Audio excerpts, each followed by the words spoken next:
Welcome to Storycomic Presents, where we interview amazing storytellers and artists. This is episode 384. I'm your host, Barney Smith of Storycomic.com, and we're honored to have with us the nationally celebrated author of The Human Trial, Audrey Gale. Audrey. Thank you. What a nice introduction. Very nice, very nice. Well, I'm happy to be here with the Storycomic. And yes. I read up on you a little bit myself, and I liked the way you talked about art and story and combining us all. And I couldn't agree with you more. I write because I love good stories and compelling stories. To me, a good story is not only something that grabs me and that I relate to the characters in some way, not necessarily like or approve, but fascinated, interested, and that they grab me, and then I have to know what's going to happen. And that carries me, that building suspense, that carries me through to the end. But the other aspect I really like about story, and you may or may not agree with this, is I also love to be learning something, being exposed to new knowledge, and be learning something in a way that I don't even realize I'm learning. And so I tried to do that, both of those things, in The Human Trial, which is the first book in a trilogy. Wow. Medical thriller trilogy. Okay. Well, because I noticed, like, in your bio, you mentioned it's like historical settings and scientific research is a couple things that actually just really spark your creativity. What is it about the historical setting and what is it about scientific research that you feel that draws you into utilizing those two aspects to put protagonists into a situation? The simplest answer is I love historical fiction because, again, then you are learning through good storytelling and through characters that you find fascinating in some way. I don't think you always have to like them, but I think you have to have some reaction to them. Anyway, you're learning about a different time and place, and that's really the magic of books in general. You can live as a Roman general. You can live in the future of colonization of Mars. You can live. Someone asked me, why do we read? And my answer was immediate and simple, because one life is not enough. We get to live many, many, many, many lives depending on how you read, how much you read. But you can be anywhere, anytime, any sex, any persuasion. You can be, for that period of reading, you can be everywhere in the universe and anywhere. So that's historical fiction. And then this story of The Human Trial really came to me by the universe slapping me several times. I had 3 profound medically related experiences that finally I understood I was getting a message from somewhere in the universe to pay attention. The first was I was very, very ill in my mid-30s with a serious lymphatic infection throughout my body. You could see my lymph glands. They were swollen and painful and all terrible, ugly. And I went to my doctor and he sent me to every specialist. At that time, I lived in San Francisco. Every specialist he could think of in San Francisco area, and nothing worked. Steroids, drugs of all kinds, blah, blah, blah. And so a guy that worked with me said, I think you should come to my acupuncturist. And I went to the acupuncturist there were 2 Dr. O's. Dr. O number 1 was the acupuncturist, and Dr. O number 2 was the herbalist. And I had an acupuncture treatment. She said, "You just have infection everywhere in your body." It's like, who cares what you call this? And then her brother gave me these nasty herbs and told me not to eat anything but vegetable smoothie with as much garlic and onion as I could tolerate, and this nasty powder that he gave me. And literally, it was a miracle. Given that I'd been to doctor after doctor after doctor, pretty much decided Mm. I was dying of lymphoma, it was overnight that my swelling was noticeably down, and within days I was back to normal. And that was through acupuncture and herbs. So that was the Wow. first thing. Then I won't go through all of these steps, but the final step was when my father was diagnosed with leukemia. And he came to my house. It must have been somewhere near UCLA that he was receiving a treatment, because he came to my house. I lived not far from there. And he said, "I don't care, Audrey. I do not care. I would rather die than do that again." And so I had had a wonderful experience. It was the actual experience that turned me on to these scientists that I researched. Um, it was my vet that saved my dog's life, and he used vibration, he used sound, he used chiropractic and acupuncture. He used a whole bunch of different methods. And he gave my 16-year-old, very sick golden retriever 3 more years of life, healthy, happy life. So I said to my dad, "Okay, I know you haven't asked me what I think you should do, but if you asked me what I think you should do, I would take you to my vet."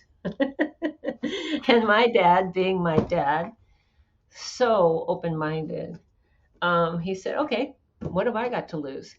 And Right. at my vet made him a cassette tape. Back in the day, the cassette tape, and it was just sounds. And the vet explained to us that he didn't have the sophisticated equipment of the original scientists, whom I will get to in a minute, but he could step down rates of vibration, like stepping down octaves on a piano. And they are called, in physics, it's called harmonics.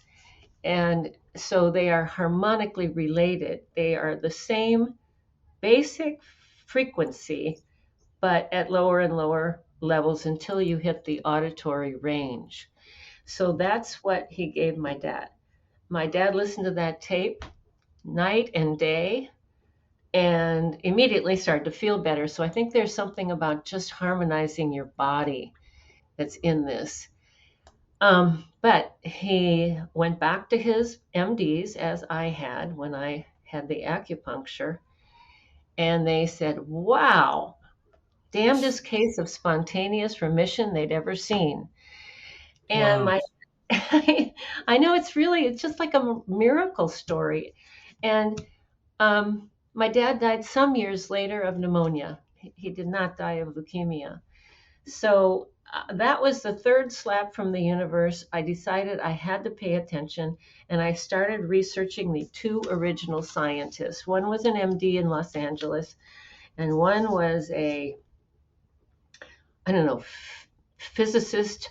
He knew everything about microscopy. He built microscopes. He was just a genius, and he was developing a microscope that enabled scientists and medicine to look without adding any chemical additives for any reason, to look at live disease specimen for the very first time. Now, this is about the time, the 20s, 30s, um, when the electron microscope was being developed.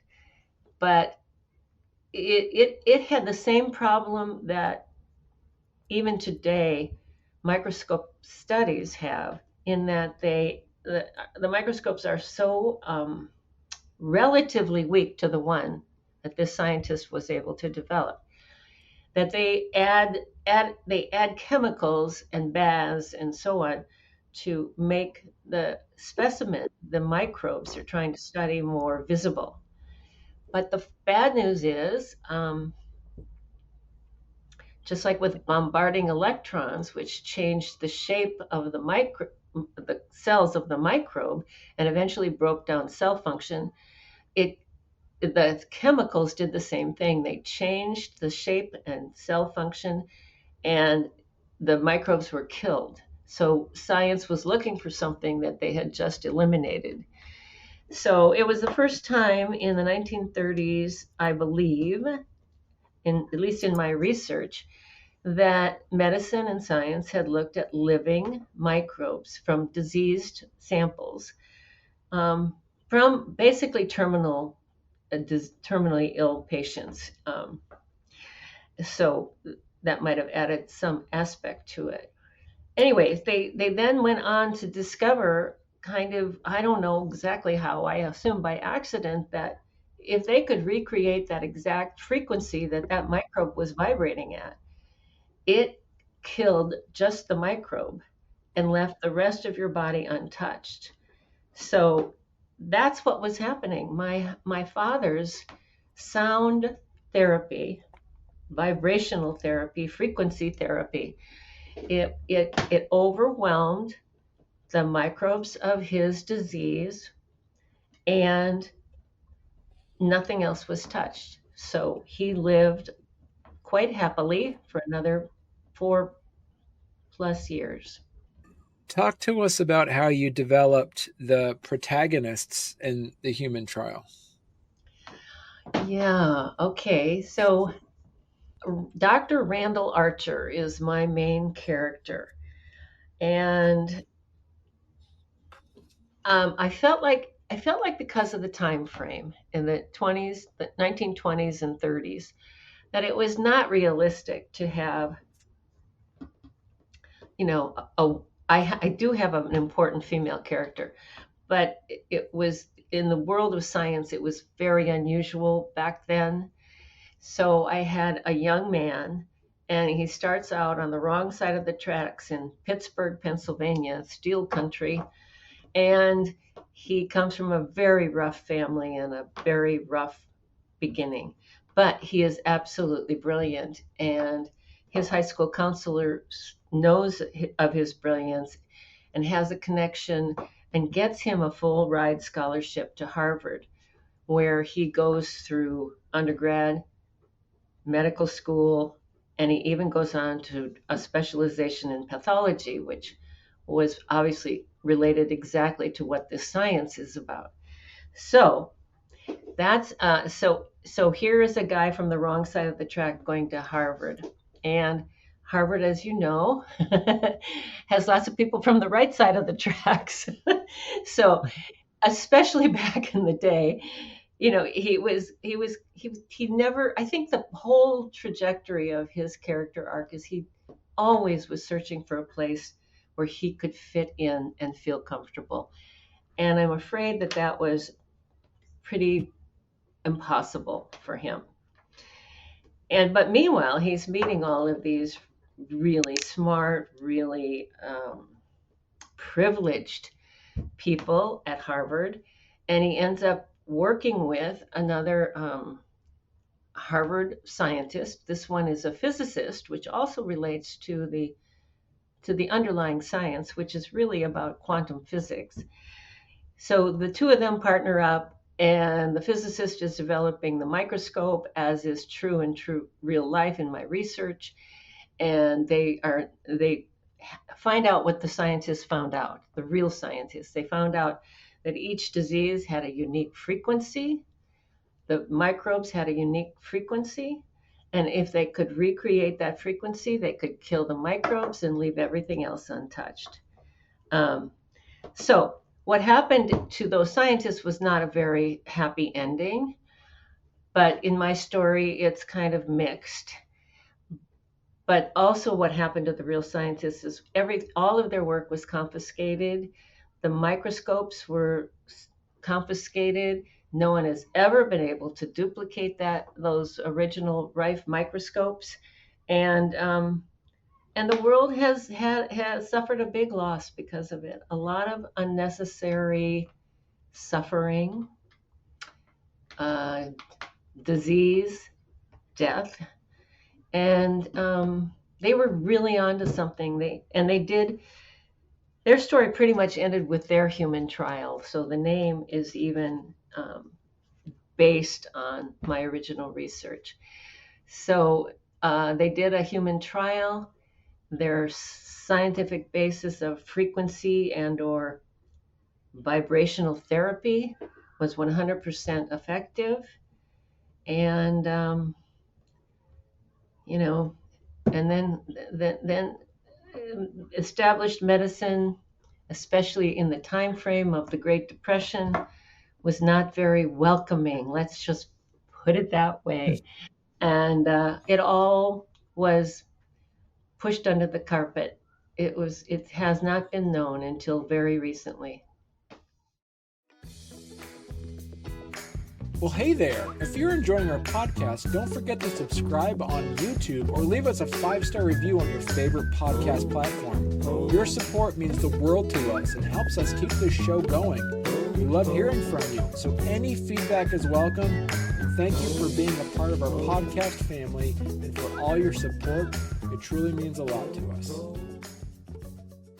What part of it did you, because it's historical fiction, it's not a biography, so what parts in your story did you fictionalize to make it fit within the story you wanted to tell? Okay, so what was important to me in writing this after witnessing my father's recovery and my dog's recovery and my own recovery in a related sort of way, because acupuncture is based on the energetic flows in our body. And so this is all about energy. Mm. So, what was important to me when I took on writing this, which was very challenging for me, was to be true to the science, as absolutely as true to the science as I could be in plain English, which is also another challenge. I, I had an aside here. I had a wonderful physicist, and I had a wonderful pathologist advising me through the process of writing. And I would say to them quite honestly, nobody knows what you're talking about. I mean, you know, the people that you work with in, the physics department at UCLA or wherever, they know what you're talking about, but nobody else does. And this book is not intended for scientists only. It's intended for a broad spectrum of people who I hope can help bring about some necessary changes to our approach to medicine. So Mm. the science is really true, and as far as plain English would carry it. The fictionalized part are the characters who carry the story. Mm-hmm. Because, as I said at the beginning, what's important to me in a good story is characters I'm either fascinated with, love, hate, whatever, that grab me and won't let me go as the story builds suspensefully, and I have to know where it's going. So I have three main characters that do that. I'm really curious because you combine a historical setting with scientific research. So how do you, as the author who is from the future based off of where you're taking it place, how do Mhm. you how do you prevent or how do you utilize your protagonist being a brilliant future minded mind to know things about what you already know, or do you struggle with that, or do you deliberately, like, make them to be such brilliant minds because you yourself as the author know what the future holds? Well, they knew. I mean, the original scientists knew. Mm. They made these discoveries, and uh, their word. The word was spreading. You know, articles in the newspaper about them saying the end of cancer and all these kind of big, huge headlines grabbing the public. Um, so they knew. I didn't have to imagine it back into them. They knew, and I learned from them. Mm. I learned what has been suppressed by I would just call it the medical establishment, the highest level that controls how medical doctors are educated, what they can use in terms of treating illness, how they can approach what kind of tests they can use, and so on. So the highest level is really has a very strong control over medicine, much more so than in other countries, particularly in the United States. Did the characters go in a direction that you weren't planning on as you were writing this? Oh yeah, absolutely. That's the fun of writing, isn't it? They surprise Yeah. you. Yes, so I have these two scientists. One's an MD, one's a brilliant physicist. Those two guys are in a plane by themselves. They're so smart and accomplished. But one is from a very privileged background and he kind of expects life to be good. He's optimistic. One is from the exact opposite, where life has been really rough and even violent. And he's always afraid of what tomorrow might bring. And then we throw into the picture a friend of the physicist who grew up together in Boston, from a very privileged background. Yet she is a woman. I love her conflicts because she's from a very, very old family in Boston, a very privileged background, but she doesn't want to just be the quote unquote helpmate. She wants to find out Mm. who she is. She wants to go out into the world. She she wants to test herself against the world. So everybody has some good conflict, which makes them interesting, like the rest of us, right? What message or mission do you hope readers take away from the human trial? Well, it was just like my finally stopping and listening to what the universe was telling me that I needed to look into this. What had I just witnessed? What cured? And cure is a word you don't often hear in the medical realm. What cured my father? And so it's funny because since I published this book, it has kind of set me onto a mission I wasn't fully anticipating. I was hoping it would catch that wave that seems to be building in the dissatisfaction with the way our medical system works as a whole. It's Mm. extremely expensive. It's very invasive. It tends to be drug oriented, and there's always not necessarily dire, but there's always side effects. And cure, again, cure is not a word you often hear. You might get rid of one set of symptoms, but then you might have a whole new set. I don't know. So I feel like there's a wave of dissatisfaction that's saying there must be a better way. Mm. Certainly there has to be a cheaper way. And you could leave the United States and go to any country and it would be cheaper to get exactly the same thing you're getting here. So there's a growing sense of dissatisfaction. I was hoping that I could pile onto that, and that I could add to that, and that people would start asking more questions.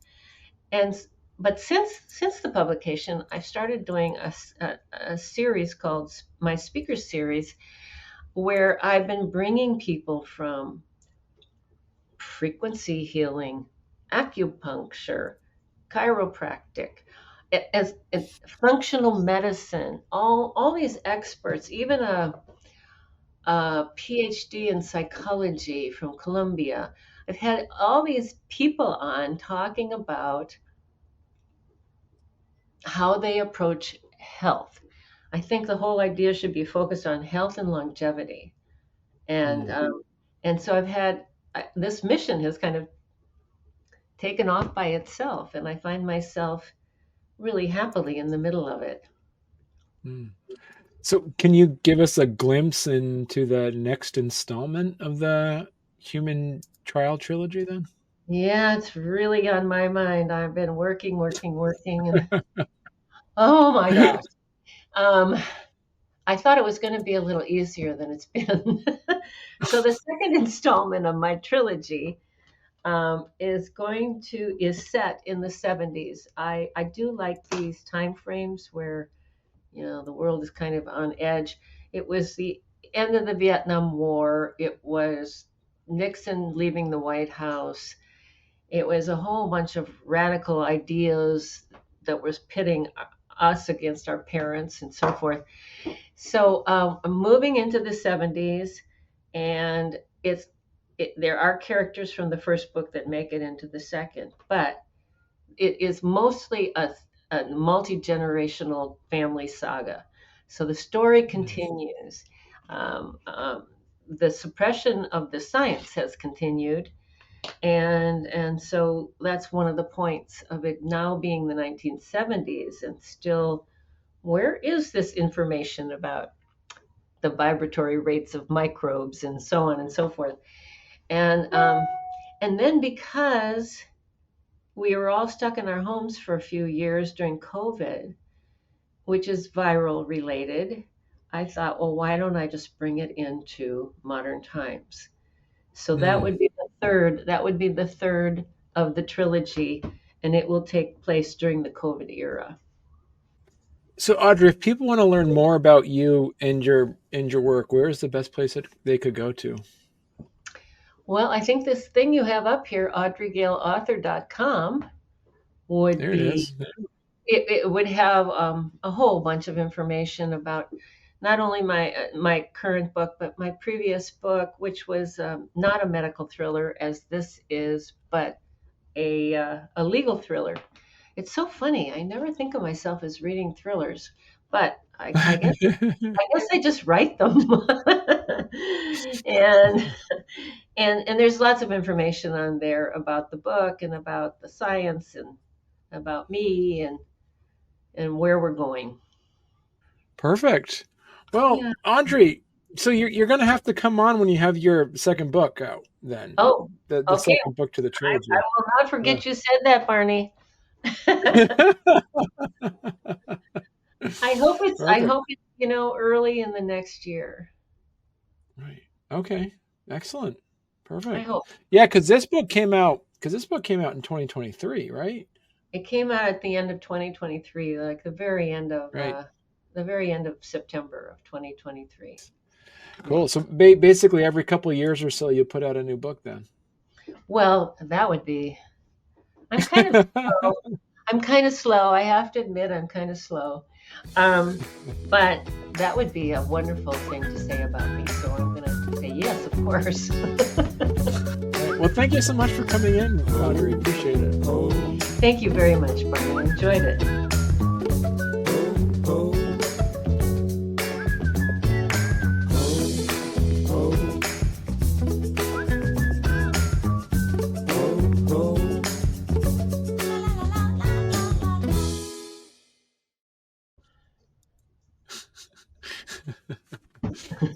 Um, and so, where do you could? It, oh, this is the reason why, Audrey, I like to pre-record these instead of like doing it live, because then I can edit it afterwards, and then I can make myself sound so much more smarter after the fact after I edit out all Well, be sure my you make us ums. both sound smart.